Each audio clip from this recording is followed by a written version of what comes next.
Welcome Anil. Anil గారు ఈరోజు మనతో మాట్లాడడానికి విచ్చేశారు. సో ఫ్రెండ్స్, యాక్చువల్గా అనిల్ స్టోరీ చాలా గొప్ప స్టోరీ. ఈరోజు చాలా మంది చార్టెడ్ అకౌంటెంట్ చదవాలంటే భయపడతారు. వాస్తవంగా చార్టెడ్ అకౌంటెంట్ అంటే ఒక ఎగ్జామ్ ఫెయిల్ అయినా 4 ఎగ్జామ్స్ 5 ఎగ్జామ్స్ రాయాల్సి ఉంటుంది అని మార్కెట్లో ఫీలింగ్ ఉంది. అలాంటి టఫ్ ఎగ్జామినేషన్ కూడా ఈరోజు మార్కెట్లో మంచి ఫెయిత్ ఉన్న ప్రొఫెషన్ ఏదైనా ఉందా అంటే నిజంగా చెప్పుకోదగ్గది, అన్నిట్లలో గొప్పది చార్టెడ్ అకౌంటెంట్. సో ఈరోజు ప్రతి బిజినెస్ పీపుల్ కి చార్టెడ్ అకౌంటెంట్ అవసరం చాలా ఉంటది. ప్రతి కంపెనీకి, ప్రతి వ్యక్తికి ఈ రోజున్న పరిస్థితులలో ప్రతి పర్సన్ కి చార్టెడ్ అకౌంటెంట్ అవసరం అయితే 100% ఉంది. ఇంకా రానున్న రోజులలో చార్టెడ్ అకౌంటెంట్ లేకుండా ఎట్టి పరిస్థితుల్లో ఫ్యూచర్ అనేది నడవబోదు. ఎందుకంటే మనకి హెల్త్ విషయానికి వస్తే డాక్టర్ ఎట్లాగైతే అవసరమో, వెల్త్ విషయానికి వెల్త్ డాక్టర్ చార్టెడ్ అకౌంటెంట్ అనేది చాలా ఇంపార్టెంట్. అలాంటి కోర్స్ ని ధైర్యంగా వాళ్ళ ఫ్యామిలీ బ్యాక్గ్రౌండ్ ఏదైనా సరే నేను అనుకున్నది ఖచ్చితంగా సాధించాలనే పట్టుదలతోటి ఈరోజు మన ముందుకు వచ్చారు. సక్సెస్ఫుల్ గా చార్టెడ్ అకౌంటెంట్ కంప్లీట్ చేసుకొని ఆల్రెడీ 23 ఇయర్స్ ఏజ్ లోపలనే చార్టెడ్ అకౌంటెంట్ కోర్స్ కంప్లీట్ చేసుకొని ప్రెసెంట్ గా కంపెనీలో జాబ్ చేస్తున్నారు. తను సంపాదించుకోవడం కాదు, ఫ్యామిలీ బాధ్యతలు, ఫ్యామిలీకి సపోర్ట్ కూడా చేస్తా ఉన్నాడు. అలాంటి అనిల్ కి మనం ఒకసారి వెల్కమ్ చెప్దాం. వెల్కమ్ అనిల్. ఒకసారి నిన్ను నువ్వు ఇంట్రడ్యూస్ చేసుకో first. Okay, thank you brother. Good evening to all. Welcome. నేను ఎడెల్లి అనిల్ కుమార్. నేను సిఏ కంప్లీట్ చేసి ప్రజెంట్ హైదరాబాద్ లో ఒక మ్యానుఫ్యాక్చరింగ్ కంపెనీలో అకౌంట్స్ మేనేజర్ గా వర్క్ చేస్తున్నాను. మనం ఈ రోజు యాక్చువల్గా ఇక్కడ కలుసుకోవడానికి గల మెయిన్ కారణం సిఏ కోర్స్ గురించి. అసలు సిఏ కోర్స్ అంటే అందరికి చాలా అపోహలు ఉన్నాయి అన్నట్లు. అంటే సిఏ అసలు యాక్చువల్గా చేయొచ్చా లేదా, సింపుల్ గా అవుతుందా లేదా, చాలా మంది జాయిన్ అవుతారు బట్ పాస్ అవుతారన్న నమ్మకం లేదు, జాబ్లు ఎలా ఉంటది ఏంటి అని చాలా మందికి చాలా డౌట్స్ ఉన్నాయి. అండ్ మన సైడ్ అన్ఫార్చునేట్లీ అంత అవేర్నెస్ కూడా ఎక్కువగా లేదు అన్నట్టు. ఈ మధ్య కొంచెం వచ్చింది, బట్ స్టార్టింగ్ లో నేను చేసిన టైంలో అయితే అసలు ఆ మాత్రం కూడా ఉండేది కాదు. సో ఈ రోజు మనం ఆ డౌట్స్ అన్నిటినీ నివృత్తి చేసుకుందాం మాక్సిమం మనకున్న టైంలో. నేను డీటెయిల్ గా ఎక్స్ప్లెయిన్ చేస్తాను, వన్ బై వన్ మనం చూద్దాం. ఫస్ట్ గా నా బ్యాక్గ్రౌండ్ గురించి చెప్పాల్సి వస్తే, ఆల్రెడీ నేను చెప్పినట్లుగా ఎడెల్లి అనిల్ కుమార్ నా పేరు. మేము అగ్రికల్చర్ ఫ్యామిలీ నుంచి రావడం జరిగింది. మా పేరెంట్స్ అగ్రికల్చర్ చేస్తారు, వ్యవసాయం చేస్తారు. సో వాళ్ళు వ్యవసాయం చేస్తూనే నన్ను చదివించడం జరిగింది అన్నట్టు. 10th వరకు నేను ఇక్కడే పెద్దపల్లిలోనే చదువుకున్నాను. 10th తర్వాత నేను ఇంటర్మీడియట్ లో జాయిన్ అయ్యి ఇంటర్మీడియట్ లో ఎంపీసీలో జాయిన్ అవ్వడం జరిగింది. ఇంటర్మీడియట్ ఎంపీసీ కంప్లీట్ అవగానే మాక్సిమం అందరూ బీటెక్ సైడ్, ఎంబీబీఎస్ సైడ్ అవి చూస్తారు. నేను కూడా అలా వెళ్దాం అనుకున్నాను, బట్ కొన్ని కారణాల వల్ల నేను సిఏ జాయిన్ అవ్వడం జరిగింది. సో అలా నా ఎడ్యుకేషన్ 10th టు సిఏకి అలా జరగడం జరిగింది. ఇది మెయిన్ గా నా బ్యాక్గ్రౌండ్ గురించి. మనం మళ్ళీ దీని గురించి అదే ఎండింగ్ లో డిస్కస్ చేద్దాం దీని గురించి. ఫస్ట్ ఆఫ్ ఆల్ మనం సిఏలో టోటల్ ప్రాసెస్ గురించి చెప్తాను. ముందుగా నేను సిఏ కోర్స్ డీటెయిల్స్ చెప్తాను మీ అందరికి, ఎలా ఉంటుంది అనేసి. దాని తర్వాత దానికి ఎంత ఫీ అవుతుంది, ఏ స్టేజ్లో ఎలా ఉంటుంది అనే దాని గురించి మనం డిస్కస్ చేద్దాం. దాని తర్వాత జాబ్ ప్రాసెస్ ఎలా ఉంటుంది అనేది. మ్యాక్సిమం అందరికి జాబ్ అయిన తర్వాత కూడా ఎలా ఉంటుంది అనేది కొంచెం డౌట్స్ ఉంటాయి, ఎలా ప్యాకేజ్ ఎలా ఉంటాయి ఏంటి అనేది. సో అవన్నీ మనం డీటెయిల్ గా డిస్కస్ చేద్దాం. సిఏ కోర్స్ లో ఫస్ట్ ఆఫ్ ఆల్ మెయిన్ అందరికీ ఉన్న డౌట్ ఏంటంటే పాస్ పర్సంటేజ్ చాలా తక్కువగా ఉంటుంది అన్న మెయిన్ అపోహ అనేది చాలా రోజుల నుంచి ఉంది, ఇప్పటికీ ఉంది. అలాగే అది ఈ స్టెప్ బై స్టెప్ మనం అయిన తర్వాత ఎండింగ్ లో నేను ఎక్స్ప్లెయిన్ చేస్తాను. అది సిఏలో టోటల్ 3 లెవెల్స్ ఉంటాయి ప్రస్తుతానికి. ఒకటి foundation, second IPCC, intermediate and final అని ఉంటుంది. 3 లెవెల్స్, ఒక లెవెల్ తర్వాత ఒకటి, ఒక లెవెల్ తర్వాత ఒకటి, 3 లెవెల్ మనం క్లియర్ చేస్తామంటే సిఏ టోటల్ ప్రాసెస్ కంప్లీట్ అయినట్లు అవుతుంది అన్నట్టు. మనం ముందుగా ఫౌండేషన్ చూసుకున్నామంటే సిఏలో ఎంట్రన్స్ లెవెల్ అన్నట్లు. అసలు సిఏలో ఎంట్రీ అవ్వడానికి ఆప్షన్స్ ఏంటంటే ఏ పర్సన్ అయినా సరే ఎంట్రీ అవ్వచ్చు. దానికి ఇది చదువు ఉండాలి, అది చదువు ఉండాలి అనేది ఏం లేదు. ఇంటర్, ఎంపీసీ కానీ, బైపీసీ కానీ, ఎంఈసీ కానీ, సిఈసీ కానీ ఏది చేసిన వాళ్ళైనా సరే దీంట్లో జాయిన్ అవ్వచ్చు. ఇంటర్ కంప్లీట్ అయి ఉండాలి ఎవరైనా సరే సిఏలో ఫస్ట్ జాయిన్ అవ్వాలంటే. ఇంటర్ కంప్లీట్ అయి ఉండాలి, ఏ గ్రూప్ అయినా సరే పర్లేదు, ఇంటర్ కంప్లీట్ అయి ఉండాలండి. సో ఇంటర్ కంప్లీట్ అవ్వగానే మనం సిఏ ఫౌండేషన్ కి అప్లై చేసుకోవడానికి ఎలిజిబిలిటీ వస్తుంది అన్నట్టు సిఏ ఫౌండేషన్ కి. సో చెప్పినట్టుగా ఇంటర్ కంప్లీట్ అయి ఉండాలి. ఇంటర్ కంప్లీట్ అయి ఉంటే చాలు. మీకు వేరే గ్రూప్ లో కదా మేము బైపీసీ వాళ్ళ మేము చేయొచ్చా లేదా అనే డౌట్లు ఏం అవసరం లేదు. ఏ గ్రూప్ వాళ్ళైనా సరే మనం సిఏ ఫౌండేషన్ కి అప్లై చేసుకోవచ్చు అన్నట్టు. సో ఫౌండేషన్ కి అప్లై చేసిన తర్వాత ఇది ఒక 4 months కోర్స్ ఉంటుందండి. మనం అప్లై చేసిన తర్వాత 4 months కి మనకి ఎగ్జామ్ రాయడానికి ఎలిజిబిలిటీ వస్తుంది అన్నట్లు. ఈ ఫౌండేషన్ ఎగ్జామ్ ఇయర్లీ 2 times ఉంటుంది. Yearly 2 times. ఒకటి నవంబర్లో, ఫస్ట్ మేలో ఉంటుంది, తర్వాత నవంబర్లో ఉంటుంది. సో మనం అప్లై చేసిన 4 months కి ఫస్ట్ ఎగ్జామ్ మనం కంప్లీట్ చేయవచ్చు. 2 times ఉంటుంది ఇయర్లీ, ఒకటి మేలో, ఒకటి నవంబర్లో. ఈ ఫౌండేషన్ లో మనకి 4 papers ఉంటాయి. 4 papers ఈచ్ 100 marks ఉంటుంది. 400 marks ఉంటుంది. 400 marks కి దీంట్లో మనకి ఎంత రావాలి, పాస్ కావాలంటే రిక్వైర్మెంట్స్ ఏంటంటే 2 requirements. ఈచ్ సబ్జెక్ట్ లో 40 marks రావాలి. ఈచ్ సబ్జెక్ట్ లో 40 marks రావాలి. ఓవరాల్ గా అన్ని 4 subjects యొక్క మార్క్స్ మనం అగ్రిగేట్ చేస్తే 50% అయి ఉండాలి. మీకు డౌట్ రావచ్చు, ఈచ్ సబ్జెక్ట్ 40% రావాలి, బట్ అలా అని చెప్పేసి మనకి 4 సబ్జెక్టులలో 40 వచ్చాయనుకోండి, ఓవరాల్ గా 160 marks అవుతాయి అన్నట్టు. 160 marks అయితే మనం పాస్ అయినట్లు కాదు. అందరూ 40 తెచ్చుకొని సిఏ ఫౌండేషన్ అయిపోయింది అనుకుంటే అది కుదరదు అన్నట్టు. ఈచ్ సబ్జెక్ట్ లో 40 రావాలి, బట్ 4 సబ్జెక్టులు యాడ్ చేసుకుంటే మనకి 50% ఎబో ఉండాలి, అంటే 200 ఎబో ఉండాలి అన్నట్టు. 4 సబ్జెక్టులలో 160 వస్తే అది పాస్ అయినట్లు అవుతుంది. సో ఓవరాల్ గా ఈ సబ్జెక్ట్ లో 40 రావాలి, ఓవరాల్ గా చూసినప్పుడు మనకి 200 కంటే ఎక్కువ ఉండాలి అన్నట్టు. సో అలా ఉంటేనే మనం అది ఫౌండేషన్ క్లియర్ చేసినట్లు అవుతాం. ఇది సిఏలో ఎంట్రన్స్ లెవెల్. ఫౌండేషన్ లెవెల్ అంటారు, ఇది చిన్న లెవెలే, మనకి అంత డిఫికల్ట్గా ఉండదు, సింపుల్ గానే అయిపోద్ది అన్నట్టు. ఈ 4 levels లో కూడా ఫర్ సపోజ్ ఒక్క ఎగ్జామ్ కనుక మనం ఫెయిల్ అయ్యామంటే మిగిలిన 4 పేపర్లు మళ్ళీ రాయాల్సి ఉంటుంది. ఒక పేపర్ కూడా మనం ఫెయిల్ అయినా కూడా మినిమం బ్యాలెన్స్ 4 papers ఏవైతే ఉన్నాయో ఆ 4 exams మళ్ళీ రాయాల్సి ఉంటుంది. బట్ ఇందులో కూడా ఒక ఆప్షన్ ఉంది మనకి, ఏదో ఒక సబ్జెక్టులలో, ఏ సబ్జెక్ట్లో అయినా సరే మనకి 60 కంటే ఎక్కువ మార్క్స్ వస్తే దాన్ని ఎగ్జామ్షన్ అంటాం అన్నట్టు. సపోజ్ ఒక సబ్జెక్ట్లో 60 కంటే ఎక్కువ వచ్చి ఉంటే మనం ఆ సబ్జెక్ట్ మళ్ళీ రాయాల్సిన అవసరం ఉండదు. సో 4 subjects రాసినప్పుడు సపోజ్ మనకి 2 subjectsలలో 60 వచ్చాయి, మిగతా 2 subjectsలలో ఫెయిల్ అయ్యామనుకోండి, ఆ 2 subjects ఎగ్జామ్షన్ కింద ఉండిపోతాయి, మిగతా 2 subjects నెక్స్ట్ టైంకి రాయాల్సి ఉంటుంది. అంటే ఫెయిల్ అయినప్పుడు అన్ని సబ్జెక్టులు రాయాల్సిన రిక్వైర్మెంట్ ఉన్నప్పుడు ఏదైనా సబ్జెక్ట్లో కనుక మనకి 60 కంటే ఎక్కువ వచ్చి ఉంటే ఆ సబ్జెక్ట్ ఒకటి రాయాల్సిన అవసరం లేదు. అదొక బెనిఫిట్ మనకి ఈ కోర్సులో ఉందన్నమాట. 60 కంటే ఎబో వస్తే ఎగ్జామ్షన్ అంటాం, అది రాయాల్సిన అవసరం ఉండదు. ఇది మెయిన్గా ఫౌండేషన్ కోర్స్ గురించి. ఇది చెప్పినట్టుగా 4 months ఉంటుంది. 4 months లో మనం ఇయర్లీ 2 times రాసుకోవచ్చు. సపోజ్ మేలో రాసాం, మేలో క్లియర్ అవ్వలేదంటే మళ్ళీ డిసెంబర్లో రాసుకోవడానికి ఉంటుంది. మిగతా కోర్సులాగా మనకి ఇయర్లీ అనే లేదు, ఇయర్లీ 2 times ఎగ్జామ్స్ ఉంటాయి అన్నట్టు ప్రతిదీ. ఇది ఫస్ట్ లెవెల్ ఫౌండేషన్ కోర్స్. దీని తర్వాత ఇంటర్మీడియట్ కోర్స్ ఉంటుంది, ఐపీసీసీ అంటాం, ఇంటర్మీడియట్. దీంట్లో 2 groups ఉంటాయి, గ్రూప్ 1, గ్రూప్ 2. ఈచ్ గ్రూప్ లో 4 subjects ఉంటాయి. సో గ్రూప్ 1 లో 4 subjects, గ్రూప్ 2 లో 4 subjects, టోటల్ 4 + 4 8 subjects అన్నట్లు. Total 8 subjects. ఈ గ్రూప్ 1, గ్రూప్ 2 రెండు ఎట్ ఎ టైం మనం రాసుకోవచ్చు, లేకుంటే సింగిల్ గానే ఎగ్జామ్ అటెంప్ట్ ఇవ్వచ్చు. ఇది కూడా ఇయర్లీ 2 times ఎగ్జామ్ ఉంటుంది, మేలో ఉంటుంది, నవంబర్లో ఉంటుంది. మనం ఎప్పుడైనా అప్లై చేసుకోవచ్చు. ఇది టోటల్ 9 months కోర్స్. మీరు అప్లై చేసిన తర్వాత 9 months కి మనకు ఎగ్జామ్ కి ఎలిజిబిలిటీ వస్తుంది అన్నట్టు. 9 months, foundation 4 months, IPCC 9 months, total 1.5 year foundation plus ఐపీసీసీకి మనకి తీసుకుంటుంది అన్నట్లు. ఈ ఐపీసీసీలో కూడా గ్రూప్ 1, గ్రూప్ 2 అన్నట్లుగా 4 + 4 8 subjects ఉంటాయి కదా. ఈ 8 subjects లో కూడా గ్రూప్ 1, గ్రూప్ 2 ఉన్నాయి కదా, ఒక సబ్జెక్ట్ ఈచ్ గ్రూప్ గా ఇప్పుడు చూడాల్సి ఉంటుంది. ఒక గ్రూప్ లో ఒక సబ్జెక్ట్ పోయిందంటే మిగిలిన 4 రాయాల్సి ఉంటుంది. సపోజ్ గ్రూప్ 1 లో ఒక సబ్జెక్ట్ పోయింది అనుకోండి, గ్రూప్ 1 లో మిగిలిన 4 subjects రాయాలి. లేదు గ్రూప్ 2 లో ఒక సబ్జెక్ట్ పోయినప్పుడు గ్రూప్ 2 లో ఉన్నటువంటి మిగిలిన 4 పేపర్లు రాయాల్సి ఉంటుంది. దీంట్లో కూడా పాస్ పర్సంటేజ్ క్రైటీరియా అనేది సేమ్. ఈచ్ సబ్జెక్ట్ లో 40 వచ్చి ఉండాలి, అండ్ ఓవరాల్ గా అగ్రిగేట్ గా చూసుకుంటే మొత్తం మిగిలిన సబ్జెక్టులు అన్ని కలుపుకుంటే 50 marks వచ్చి ఉండాలి. టోటల్ ఓవరాల్ గా గ్రూప్ 1 లో 400 marks, గ్రూప్ 2 లో 400 marks. సో ఈ గ్రూప్స్ క్లియర్ అయ్యాలంటే గ్రూప్ 1 లో మినిమం 200 వచ్చి ఉండాలి, ఈచ్ సబ్జెక్ట్ లో 40 రావాలి, అండ్ ఓవరాల్ గా అగ్రిగేట్ గా మనం చూసుకుంటే 200 వచ్చి ఉండాలి గ్రూప్ 1 లో. అలాగే సేమ్ గ్రూప్ 2 లో కూడా ఈచ్ సబ్జెక్ట్ లో 40 వచ్చి ఉండాలి, అండ్ ఓవరాల్ గా చూసుకుంటే 200 వచ్చి ఉండాలి. 400 కి 200, 50% ఎబో ఉండాలి. దీంట్లో కూడా ఎగ్జామ్షన్ అవైలబిలిటీ ఉంది మనకి. ఏదైనా ఒక సబ్జెక్ట్ లో 60 marks కంటే కనుక ఎక్కువ వస్తే అది మళ్ళీ మనం రాయాల్సిన అవసరం ఉంది. టోటల్ 8 subjects లో మనకి 400 రావాల్సి వస్తుంది. టోటల్ ఐపీసీసీ ఇంటర్మీడియట్ క్లియర్ చేయాలంటే 4 + 4 8 subjects లో 50% మినిమం రిక్వైర్మెంట్ తో 400 marks రావాల్సి ఉంటుంది.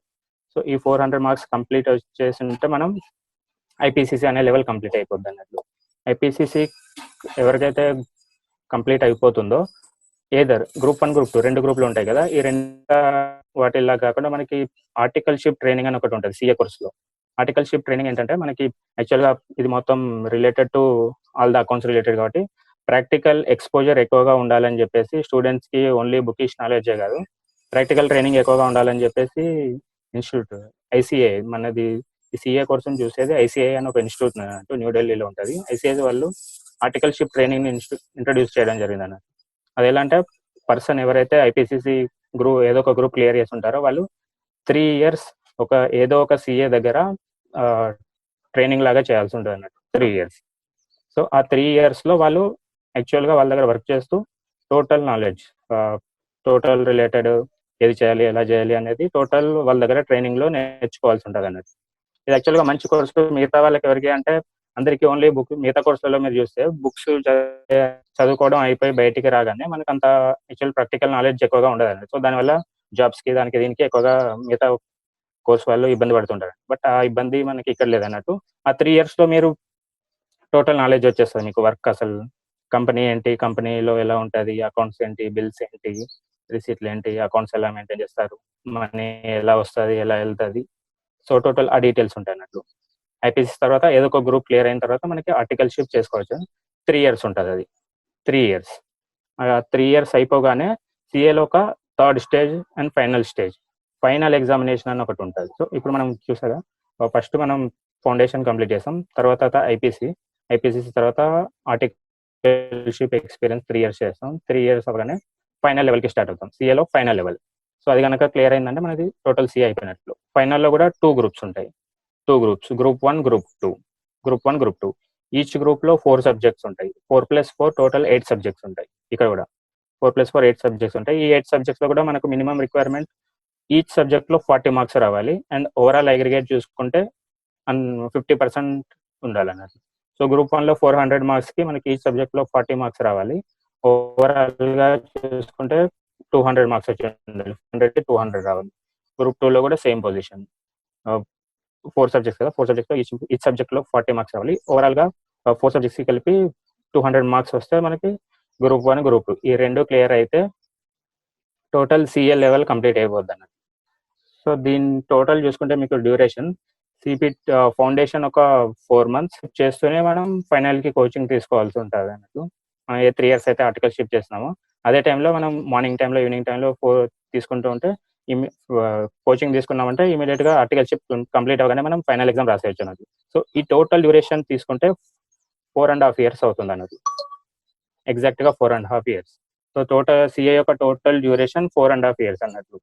మీరు 18 yearsకి కంప్లీట్ చేశారంటే ఇంటర్మీడియట్ 2.5 years 23 yearsకి ఎక్కడ ఫెయిల్ అవ్వకుండా ఏం చేశారంటే 23 yearsకి మీరు సిఏ అయిపోవచ్చు అన్నట్లు. ఇది టోటల్ యొక్క సిఏ యొక్క టోటల్ లెవెల్స్. మళ్ళీ ఒకసారి రిపీట్ చేస్తాను అందరికీ నాలెడ్జ్ గురించి. ఫస్ట్ ఫౌండేషన్ ఉంటుంది, 4 subjects ఉంటాయి. 4 subjectsలలో ఈ సబ్జెక్ట్లో 40 వచ్చి 200 marks రావాలి ఓవరాల్ అగ్రిగేట్గా. తర్వాత ఐపీసీసీ ఉంటుంది, గ్రూప్ 1 గ్రూప్ 2 ఈచ్ గ్రూప్లో 4 subjects ఉంటాయి. అందులో కూడా 800 marksకి 400 marks రావాల్సి ఉంటుంది, 50% రిక్వైర్మెంట్. సో ఐపీసీసీ అయిపోగానే మనం ఆర్టికల్షిప్లో జాయిన్ అవుతాం. 3 years ఏదో ఒక సిఏ దగ్గర మనం ప్రాక్టికల్ ట్రైనింగ్ లాగా జాయిన్ అవ్వాల్సి ఉంటుంది. ఆ 3 yearsలో మనం వర్క్ నేర్చుకుంటాం. అది అయిపోయిన తర్వాత మనకి ఫైనల్ లెవెల్లోకి ఎలిజిబిలిటీ వస్తుంది. ఫైనల్లో కూడా గ్రూప్ 1 గ్రూప్ 2 ఉంటాయి. గ్రూప్ 1లో 4 subjects, గ్రూప్ 2లో 4 subjects. టోటల్ 8 subjectsలలో మనకు 800 marksకి 400 marks రావాల్సి ఉంటుంది. సో ఈ లెవెల్స్ అన్ని కంప్లీట్ అయితే టోటల్ సిఏ కంప్లీట్ అయినట్లు అవుతుంది. ఇది దీని యొక్క కోర్స్ డీటెయిల్స్ ఇది. అండ్ ఈ కోర్సుకు ఇప్పుడు మనం కోర్స్ డీటెయిల్స్ తీసుకున్నాం. ఈ కోర్స్కి ఫీ ఎంత అవుతుంది? చాలా మందికి ఎక్కువ కాస్ట్లీతో, ఎందుకంటే ఇంత కష్టమైన కోర్సు కాబట్టి ఎక్కువ కాస్ట్లీ కూడుకున్నది అయ్యి చాలా మందికి అపోహలు ఉంటాయి. అలాగని చెప్పి కొంతమంది జాయిన్ కూడా అవ్వరు అన్నట్లు. ఇంత కోర్సు ఉండడమే ఇంత కష్టంగా ఉందంటే మనకి ఇంకా ఖర్చు కూడా ఎక్కువ అవుతుందేమో అని చాలా మందికి అపోహ ఉంటుంది. ఇప్పుడు దాన్ని మనం క్లియర్ చేసుకుందాం. ఫౌండేషన్, నేను చెప్పిన ఫౌండేషన్కి రిజిస్ట్రేషన్ ఫీ 10,000 అవుతుంది అంతే. ఫౌండేషన్కి మనకు అయ్యే ఖర్చు రిజిస్ట్రేషన్ ఫీ 10,000. ఐపీసీసీ ఫౌండేషన్ తర్వాత ఇంటర్మీడియట్ ఏదైతే ఉందో దానికి సంబంధించిన రిజిస్ట్రేషన్ ఫీ 18,000. సో 10,000 18,000. అండ్ ఫైనల్కి నేను చెప్పిన దానికి రిజిస్ట్రేషన్ ఫీ 22,000 అవుతుంది. సో ఓవరాల్గా చూసుకుంటే మీరు 50,000లో టోటల్ ఫౌండేషన్ ఇంటర్మీడియట్, ఫైనల్. ఈ 3 లెవెల్ల యొక్క రిజిస్ట్రేషన్ ఎవరైతే ఐసీఐ ఇన్స్టిట్యూట్ ఉందో వాళ్ళకి పేమెంట్ చేయాల్సిన ఫీ ఓవరాల్‌గా 50,000లో మీది క్లోజ్ అయిపోతుంది. 50,000లో ఇన్స్టిట్యూట్‌కి ఏదైతే మనం పేమెంట్ చేయాల్సి ఉంటుందో 50,000 రూపీస్‌లో టోటల్ ఫీ క్లోజ్ అయిపోతుంది. మనం ఇప్పుడు ఏదైతే రిజిస్ట్రేషన్ ఫీ పేమెంట్ చేస్తామో ఆ రిజిస్ట్రేషన్ ఫీకి అగైనెస్ట్‌గా మనకి స్టడీ మెటీరియల్స్ ఇస్తారన్నట్టు. మనకి ఎగ్జామినేషన్ ఎలిజిబిలిటీతో పాటు స్టడీ మెటీరియల్స్ ఇన్స్టిట్యూట్ వాళ్ళే మన ఇంటికి పంపిస్తారన్నట్టు. సో ఆ బుక్స్ చూసుకొని మనం డైరెక్ట్‌గా నాలెడ్జ్ కనుక ఉంటే డైరెక్ట్‌గా మనం స్టార్ట్ చేసుకోవచ్చు. ఇది మెయిన్‌గా కోర్స్‌కి అయ్యే ఫీజ్ అన్నట్టు 50,000. టోటల్ 4.5 ఇయర్స్‌లో మనకి ఇన్స్టిట్యూట్‌కి పేమెంట్ చేసే ఖర్చు ఓన్లీ రూ. 50,000 మాత్రమే. ఓన్లీ 50,000 అంతే. ఇది కాకుండా మనం యాక్చువల్‌గా ఎగ్జామ్ రాయాలంటే బయట ఎక్కడైనా కోచింగ్ తీసుకోవాల్సి ఉంటుంది. మిగతా కోర్సెస్ లాగా ఎంబీబీఎస్ కానీ బీటెక్ లాగా ఇక్కడ దీనికి సెపరేట్‌గా కాలేజ్‌లో అవేమి ఉండవు. టోటల్‌గా ప్రైవేట్‌గానే జరుగుతుంది అన్నట్టు. ఈచ్ సబ్జెక్ట్ ఒక్కొక్కరు బయట ప్రైవేట్‌గా ఇన్స్టిట్యూట్లు పెట్టేసి వాళ్ళు కోచింగ్ ఇస్తూ ఉంటారు అన్నట్టు. మనం సెల్ఫ్‌గా ప్రిపేర్ అవ్వచ్చు. సెల్ఫ్‌గా ప్రిపేర్ అవ్వని వాళ్ళు బయట కోచింగ్ తీసుకోవచ్చు అన్నట్టు. మిగతా బీటెక్, ఎంబీబీఎస్ లాగా కాలేజ్‌లో ఉండి డైలీ కాలేజ్‌కి వెళ్ళడం, కాలేజ్‌కి రావడం, గవర్నమెంట్ తరపున చేయడం అదేమి ఉండదు. ఇక్కడ బయట ఓన్లీ ఎవరైతే సబ్జెక్ట్లో ఎక్స్పర్ట్స్ ఉంటారో వాళ్ళే మనకి కోచింగ్ ఇస్తూ ఉంటారు అన్నట్టు. వాళ్ళ కోచింగ్ దగ్గర మనం జాయిన్ అయ్యి చేసుకోవాల్సి ఉంటుంది. ఈ కోచింగ్ ఫీజు ఇందాక 50,000 ఏదైతే నేను చెప్పానో అది ఇన్స్టిట్యూట్‌కి వెళ్ళే అమౌంట్ అన్నట్టు. ఇప్పుడు కోచింగ్ ఫీజు గురించి మాట్లాడుకుందాం. కోచింగ్ ఫీజులో ఫౌండేషన్ యొక్క కోచింగ్ ఫీ అవుతుంది మనకి అరౌండ్ 30,000. జనరల్‌గా ఇన్స్టిట్యూట్ వైజ్ ఇది డిఫరెంట్‌గా ఉంటుంది. వాళ్ళు ఒక్కొక్కరు ఒక విధంగా ఛార్జ్ చేస్తారు. బట్ నేను యావరేజ్‌గా చెప్తున్నాను ఎంత అయ్యే ఛాన్స్ ఉన్నట్లు కోచింగ్ ఫీ, బయట ప్రైవేట్‌గా తీసుకునే కోచింగ్ ఫీ. ఫౌండేషన్‌కి మనకి 25,000 to 30,000 అవుతుంది. పర్ సే 30,000 అనుకుందాం ఫౌండేషన్‌కి. ఐపీసీసీకి ఇంటర్మీడియట్ లెవెల్‌కి ఐపీసీసీకి 60,000 అవుతుంది. ఐపీసీసీకి 60,000. తర్వాత ఫైనల్ ఏదైతే ఉంటుందో ఈ ఒక్కొక్క ఖర్చు ఉంటుంది. మనకు మార్కెట్లో ఉన్న రెప్యుటేషన్ బట్టి ఎక్కడ కావాలనుకుంటే అక్కడ జాయిన్ అవ్వచ్చు. ఐపీసీసీకి 60,000 అయింది. తర్వాత ఫైనల్ స్టేజ్ ఉంటుంది. ఫైనల్ స్టేజ్కి కోచింగ్ ఫీకి అయ్యే ఖర్చు అరౌండ్ 70,000 అవుతుంది. సో ఫౌండేషన్కి 30,000, ఐపీసీసీ 60,000, ఫైనల్కి 70,000. టోటల్ కలుపుకుంటే 1,60,000 అయింది. ఇది కోచింగ్ ఫీ. సో ముందు చెప్పిన 50,000 ఇన్స్టిట్యూట్కి కట్టేది 50,000 ప్లస్ ఈ కోచింగ్కి అయ్యే ఖర్చు 1,60,000. సో టోటల్ 5.5 ఇయర్స్కి కోచింగ్ ప్లస్ ఇన్స్టిట్యూట్కి మొత్తం కలుపుకొని 2,10,000 ఖర్చు అవుతుంది. రఫ్గా 2,10,000 ఖర్చు అవుతుంది. ఇది టోటల్ 5.5 ఇయర్స్లో సిఏ కోసం మీరు పెట్టే ఖర్చు 2,10,000. ఈ 2,10,000లో కూడా మనకి ఏమొస్తుంది ఇప్పుడు మన మధ్యలో నేను చెప్పినట్టుగా ఇంటర్మీడియట్ అవగానే 3 years ఆర్టికల్షిప్ ట్రైనింగ్ ఉంటుందని చెప్పాను నేను ఇందాక చెప్పినట్టుగా. సో ఆ 3 years ఆర్టికల్షిప్ ట్రైనింగ్లో మనకి వాళ్ళు వర్క్ నేర్పిస్తారు. మన దగ్గర నుంచి ఎలాగైతే వర్క్ తీసుకుంటారో మనకి స్టైఫండ్ అని పేమెంట్ చేస్తారు పర్ మంత్. ఆ 3 yearsలో స్టైఫండ్ పేమెంట్ చేయడం జరుగుతుందండి వాళ్ళు per month. So per month అది ఇయర్ వైజ్గా డిఫరెంట్ ఉంటుంది. అవి కూడా డిఫరెంట్ ఫార్మ్స్ డిఫరెంట్ పేమెంట్ చేస్తాయి. బట్ మనం యావరేజ్గా చూసుకుంటే ఫస్ట్ ఇయర్ ఆర్టికల్ స్టూడెంట్కి first year 4,000 per month payment చేస్తారు. 4,000 పర్ మంత్ ఫస్ట్ ఇయర్. అలాగే second year 6,000 per month payment చేస్తారు. Third year 8,000 per month payment చేస్తారు. సో ఈ 4,000, 6,000, 8,000 ఇవన్నీ కలుపుకుంటే ఈ ఇయర్లో మనకి ఏదైతే మంత్లీ పేమెంట్ వస్తుందో అదంతా కలుపుకుంటే అరౌండ్ 1,80,000 వరకు పేమెంట్ అవుతుంది మనకు వచ్చే టోటల్ అమౌంట్. ఇయర్ వైజ్ 4,000, 6,000, 8,000 మనం చూసుకుంటే ఓవరాల్ 1,80,000 వరకు వస్తుంది. సో మనకు అయిన టోటల్ ఖర్చు 2,10,000. కోచింగ్ గురించి అయిన ఖర్చు, కోచింగ్ ప్లస్ ఇన్స్టిట్యూట్ పేమెంట్ చేసే ఖర్చు 2,10,000.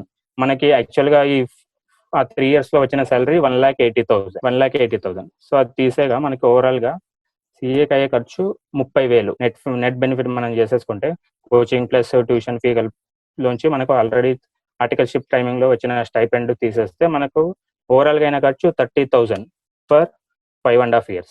అంటే 60 నెలలకి మనకైనా ఖర్చు 30,000. ఓన్లీ 30,000 అంతే. అంటే నెలకి ఒక 5,000 రూపీస్ రఫ్గా చూసుకుంటే 5,000 కాదు, 5,000 కంటే ఇంకా తక్కువే వస్తుంది.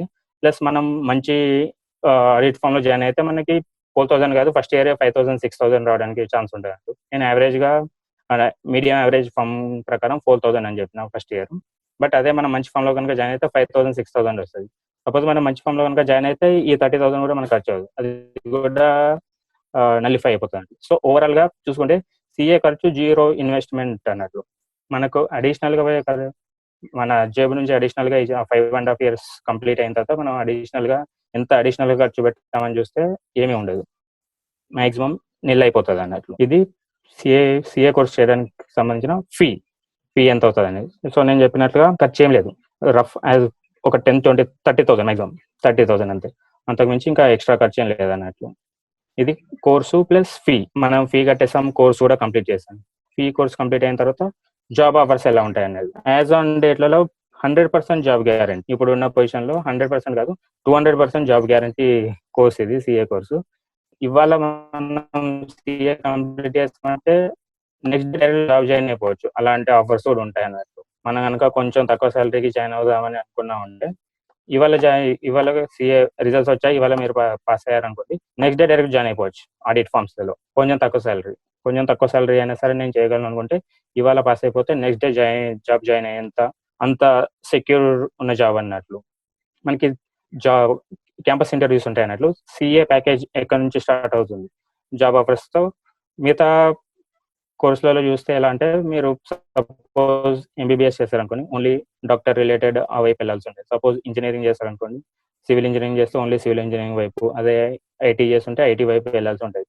బట్ సిఏ జాబ్ అనేది, సిఏ అనే అతను ప్రతి ఒక్క ఇండస్ట్రీకి, ప్రతి ఒక్క కంపెనీకి, ప్రతి ఒక్క ఆఫీస్కి, ప్రతి ఒక్కరికి అవసరమే అన్నట్లే. సో సిఏ అనే అతను ఓన్లీ ఈ ఇండస్ట్రీలోనే వెళ్ళాలి, ఈ కంపెనీలోకి వెళ్ళగలడు, అలాంటి ఏం రిక్వైర్మెంట్ లేదంటూ. సో ప్రతి ఒక్క కంపెనీ, ప్రతి ఒక్క ఫార్మ్, ప్రతి ఒక్క సపోజ్ కిరాణా షాప్స్, పెద్ద పెద్ద సూపర్ మార్కెట్స్ ఉంటాయి, అవి మెయింటైన్ చేసే వాళ్ళకి కానీ, షాపింగ్ మాల్స్ మెయింటైన్ చేసే వాళ్ళకి కానీ, రికన్స్ట్రక్షన్ కంపెనీస్, ప్రతిదీ ఈచ్ అండ్ ఎవ్రీ బిజినెస్ ఉందంటే సిఏ కంపల్సరీ అన్నట్టు. సో సిఏకి స్పెసిఫిక్ ఇండస్ట్రీ కానీ రిక్వైర్మెంట్ కానీ ఉన్నట్టు, ప్రతి దాంట్లోనూ సిఏ అవసరం ఉందన్నట్టు. సో అందువల్ల మనకి ఆఫర్స్ ఎక్కువగా ఉంటాయి, క్యాండిడేట్స్ తక్కువ, ఆఫర్స్ ఎక్కువ అన్నట్లుగా ఈ కోర్సులో ఉంటుంది అన్నట్టు. దీని ప్యాకేజ్ విషయానికి వస్తే క్యాంపస్ ఇంటర్వ్యూస్ ఉంటాయి. మనం సిఏ కంప్లీట్ అవ్వగానే ఇన్స్టిట్యూట్ మనకి క్యాంపస్ ఇంటర్వ్యూస్ ప్లేస్ చేస్తారు అన్నట్టు. క్యాంపస్ ఇంటర్వ్యూలో వేరియస్ కంపెనీస్ అక్కడికి వస్తాయి అన్నట్లు. మనం ఇంటర్వ్యూస్ జరుగుతాయి, మనం సెలెక్ట్ అయితే దాన్ని బట్టి రేంజ్ ఉంటుంది. ప్యాకేజ్ మనం ఇప్పుడు సపోజ్ హైదరాబాద్ రేంజ్ చూసుకుంటే, హైదరాబాద్లో పర్ ఇయర్ మినిమం 5 lakhs నుంచి ఇప్పుడు ప్రజెంట్ ఉన్న రేంజ్ యాజ్ ఆన్ డేట్లో హైదరాబాద్లో. So starting package 5 lakhs to 9 lakhs తో స్టార్ట్ అయ్యే ఆఫర్స్ ఉన్నాయి. స్టార్టింగ్ ఫ్రెషర్గా మీరు జాయిన్ అయితే 5 lakhs to 9 lakhs, depends on the company. మనకి చిన్న ఫామ్ అయితే యావరేజ్గా మినిమం 5 to 9 lakhs మధ్యలో మీ ప్యాకేజ్ స్టార్ట్ అయ్యే ఛాన్స్ ఉంది హైదరాబాద్లో. మనం జాయిన్ అయ్యే కంపెనీ బట్టి మనకు ఎంఎన్సీ లాగానే వచ్చాయంటే 9 lakhs తో స్టార్ట్ అవుతుంది. అదే నార్మల్ ఫామ్ అనుకోండి 40,000, 5 lakhs తో స్టార్ట్ అయ్యే ఛాన్స్ ఉంటుంది. ఇంకా మంచి క్యాంపస్లలో మనకి ఇంకా మంచి కంపెనీ కనుక వచ్చిందంటే 10 lakhs 11 lakhs తో కూడా జాయిన్ అవ్వచ్చాను. మా ఫ్రెండ్ ఒకరు ఉండే అన్నట్లు, నాకంటే 1 year senior, తనకి 10 lakhs ప్యాకేజ్ వచ్చింది క్యాంపస్లో. ఫస్ట్ ఫ్రెషర్ గానే 10 lakhs ప్యాకేజ్ తో జాయిన్ అయింది. ఇప్పుడు 4 years ఎక్స్పీరియన్స్ తో తను 18 lakhs ప్యాకేజ్ ఎర్న్ చేస్తుంది. 4 years ఎక్స్పీరియన్స్, చాలా పెద్ద కంపెనీ, ఎంఎన్సి కంపెనీ అన్నట్లు. అది 10 lakhs కి జాయిన్ అయింది, 4 years తో 18 lakhs కి వెళ్ళింది. బట్ మనం అది జాయిన్ అయ్యే కంపెనీని బట్టి మనం డిఫరెంట్ గా, మళ్ళీ జాయిన్ అయిన తర్వాత మన కంపెనీస్ చేంజ్ అయితే దాన్ని బట్టి ప్యాకేజ్ పెరుగుతూ ఉంటుంది. ప్యాకేజ్ గురించి అయితే బెస్ట్ ఇన్ ద ఇండస్ట్రీ అన్నట్లు ఇప్పుడు ఆల్ పర్సన్స్ కి. మిగతా కోర్సులలో కూడా నాకు తెలిసి 3 to 4 lakhs లోనే స్టార్ట్ అవుతుంది మ్యాక్సిమం ప్యాకేజ్. 4 lakhs 5 lakhs లోనే స్టార్ట్ అవుతుంది. బట్ ఇక్కడ డైరెక్ట్ 5 to 9 lakhs మధ్యలో ప్యాకేజ్ స్టార్ట్ అవుతుంది. అండ్ ఒకసారి స్టార్ట్ అయిందంటే ఇంకా మనం ఎవ్రీ ఇయర్ ఇంక్రిమెంట్లు, అది మళ్ళీ కంపెనీ చేంజ్ అయినప్పుడు హైక్లు అవన్నీ ఉంటాయి అన్నట్టు. సో ఇది జాబ్ ఆఫర్స్ గురించి. జాబ్ గురించి 200% జాబ్ గ్యారెంటీ నేను చెప్పినట్లు, ఇవాళ పాస్ అయితే రేపు మనం జాబ్లో జాయిన్ పోవచ్చు అన్నట్టు. సో ఇది టోటల్ గా కోర్సు, ఫీ, జాబ్ ఆఫర్స్ గురించి. ఇదంతా మనం చేసి చదివి పాస్ అయ్యామంటే జాబ్ కొట్టవచ్చు అన్నట్లు. బట్ అది పాస్ అవ్వడానికి ఏం చేయాలి, ఇదే మెయిన్ కష్టమైన టాస్క్ అన్నట్లు. చదవాలి, ఎలా చదవాలి, ఏం చేయాలి అనేది నేను స్టార్టింగ్ లో చెప్పినట్లుగా పాస్ పర్సెంటేజ్ సిఏది చాలా తక్కువ ఉంటుందని చాలా రోజుల నుంచి జరుగుతున్న టాపిక్ అన్నట్లు. ఒకప్పుడు అనేవాళ్ళు 1%, 2%, 3% పాస్ పర్సెంటేజ్ ఉంటుందని. బట్ అది యాక్చువల్గా ఇప్పుడు చాలా చేంజ్ అయ్యింది. లాస్ట్ 2 to 3 years కనుక చూసుకుంటే పాస్ పర్సెంటేజ్ 50 to 20% వచ్చింది. ఒకప్పుడు ఉన్నట్లుగా 2%, 3%, 4% లో అయితే ఇప్పుడు లేదు. ఇప్పుడు పాస్ పర్సెంటేజ్ యాక్చువల్గా పెరిగింది. మనకు కంట్రీలో డిమాండ్ ఎక్కువ అవుతున్న కొద్దీ పాస్ పర్సెంటేజ్ మనకి యాక్చువల్గా పెరుగుతుంది అన్నట్లు. సో లాస్ట్ 2-3 years చూసుకుంటే 15 to 20% మధ్యలో మెంబర్స్ పాస్ అయ్యారు అన్నట్టు. సో ఒకప్పుడు క్యాలిక్యులేట్ చేసుకుంటే 4 to 5%కి ఇప్పుడు 15 to 20%కి చాలా వేరియేషన్ ఉంది అన్నట్టు. సో అందువల్ల పాస్ పర్సెంటేజ్ చాలా ఇంక్రీజ్ అయింది. ఇప్పుడు అవ్వడానికి చాలా పాసిబిలిటీస్ ఉన్నాయి అన్నట్లు మనం యాక్చువల్గా కనుక వర్కౌట్ చేయగలిగితే. ఇప్పుడు ఇదంతా మనం తెలుసుకున్నాం కదా. నెక్స్ట్ ఏంటంటే ఎవరెవరు రావాలి, దీన్ని సీఏ పాస్ అవ్వాలంటే ఎలా చేయాలి అనేది, అంటే ఎన్ని గంటలు చదవాల్సి ఉంటుంది, ఎలా ప్రిపేర్ అవ్వాలి, ఎవరెవరు వస్తే అంటే ఏ కైండ్ ఆఫ్ పర్సన్స్ వీళ్ళు క్లియర్ చేసే అవకాశం ఉందనేది మనం మాట్లాడుతున్నాం. మెయిన్గా ఫస్ట్ ఫౌండేషన్ స్టేజ్ అని చెప్పాను కదా, 4 సబ్జెక్ట్స్ 50% వస్తే సరిపోతుంది అనేది. అది నార్మల్ సింపుల్ కోర్సు, ఎవరైనా సరే మ్యాక్సిమం నార్మల్ యావరేజ్ క్యాండిడేట్స్ అయినా సరే ఫౌండేషన్ కోర్స్ని ఈజీగానే క్లియర్ చేయొచ్చు అన్నట్లు. దాని గురించి పెద్దగా డిస్కస్ చేయాల్సిన పని లేదు. నెక్స్ట్ ఫస్ట్ లెవెల్ అయిపోయిన ఫస్ట్ లెవెల్ కొంచెం కష్టపడ్డామంటే ఈజీగానే క్లియర్ అయిపోతుంది. నెక్స్ట్ లెవెల్ ఇంటర్మీడియట్ లెవెల్ ఉంటుంది కదా, 4+4 8 సబ్జెక్ట్స్ ఉంటాయి. మనకి 800కి 400 మార్క్స్ రావాల్సి ఉంటుంది. దీనికి ఇది క్లియర్ చేయాలంటే ఇది కొంచెం అడ్వాన్స్, ఫౌండేషన్ కంటే కొంచెం అడ్వాన్స్ స్టేజ్ అన్నట్లు. మనం మినిమం ఒక 1 to 1.5 month, ఒక 2 months, మినిమం 2 months కంటిన్యూస్గా కూర్చోవాల్సి ఉంటుంది. డైలీ అరౌండ్ 10 to 12 hours వరకు మనం 12 hours చదవాల్సి ఉంటుంది. డైలీ 12 hours కనుక 2 months కంటిన్యూస్గా చదివామంటే, కోచింగ్ తీసుకున్న తర్వాత అందరూ సెల్ఫ్ అయితే ఇంకెక్కువ రోజులు టైం పడుతుంది, బట్ అందరూ కోచింగ్ తీసుకొని కోచింగ్ కంప్లీట్ అయిన తర్వాత 2 months, minimum 2 months 12 hours per day కనుక చదివారంటే ఐపీసీసీ క్లియర్ చేయొచ్చు. కోచింగ్ వెళ్తూ కోచింగ్ టైంలో మనం ఆల్రెడీ ఎగ్జామ్స్ ఉంటే ఎగ్జామ్స్ రాస్తుంటాం. కోచింగ్ టైంలో సబ్జెక్ట్ మనకు అంతా రివైజ్ చేసుకొని ఎగ్జామ్ ముందు, కోచింగ్ అయిపోయిన తర్వాత ఎగ్జామ్ ముందు 2 months minimum 12 hours per day కనుక చదవగలిగారంటే ఐపీసీసీ మనం క్లియర్ చేయొచ్చు. Each group first group 1 2 months 12 hours, group 2 కూడా 2 months 12 hours కనుక డైలీ చదివారంటే ఐపీసీసీ క్లియర్ చేయొచ్చు. ఐపీసీసీ మ్యాక్సిమం ఒక సపోజ్ 100% కనుక వచ్చారనుకోండి, 100% సీఏలో జాయిన్ అయితే అరౌండ్ 70% మెంబర్స్ ఫౌండేషన్ క్లియర్ చేసేస్తారు. 70 to 80% మెంబర్స్ ఫౌండేషన్ ఈజీగా క్లియర్ చేయగలరు.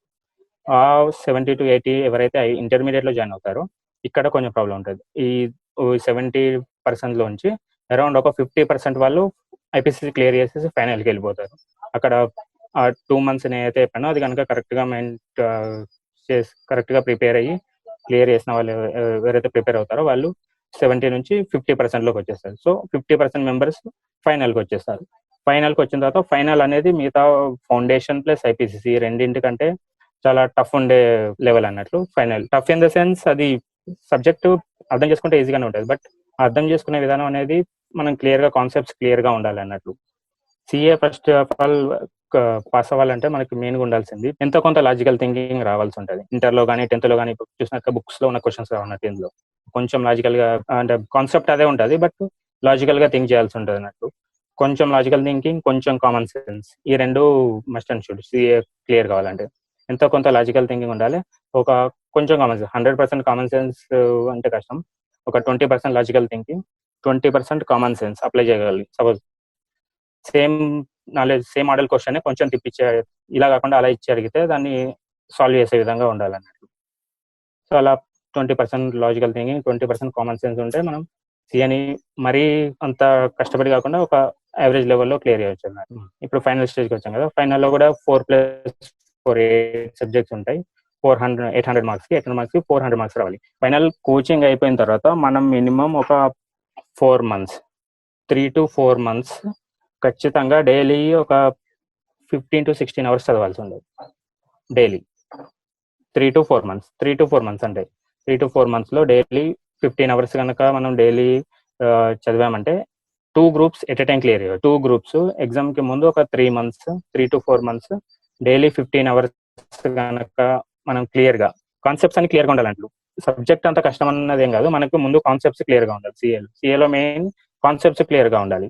మనం ఊరికే బై హార్ట్ చేసేసి చదువుతామంటే అది కుదరదు అన్నట్టు. సో మెయిన్గా కాన్సెప్ట్స్ కనుక క్లియర్గా ఉంటే సిఏలో సబ్జెక్ట్ ఈజీ, బట్ అంత వాస్ట్ సబ్జెక్ట్ని మనం లాజికల్గా థింక్ చేసి అదంతా కంప్లీట్ చేయడానికే టైం పడుతుంది అన్నట్టు. సో సబ్జెక్ట్ ఎక్కువగా ఉంటుంది కాబట్టి దానికోసమే 3 months పడుతుంది అన్నట్టు. నార్మల్గా సబ్జెక్ట్ ప్రాబ్లమ్స్ ఈజీగానే ఉంటాయి, బట్ అవన్నీ ఎక్కువ సిలబస్ ఎక్కువగా ఉండేసరికి అదంతా క్లియర్ చేసుకొని చదివేసరికి టైం పడుతుంది. సో అందుకని 3 to 4 months మనం డైలీ 15 to 16 hours కనుక డైలీ 15 to 16 hours చదవాల్సి ఉంటుంది.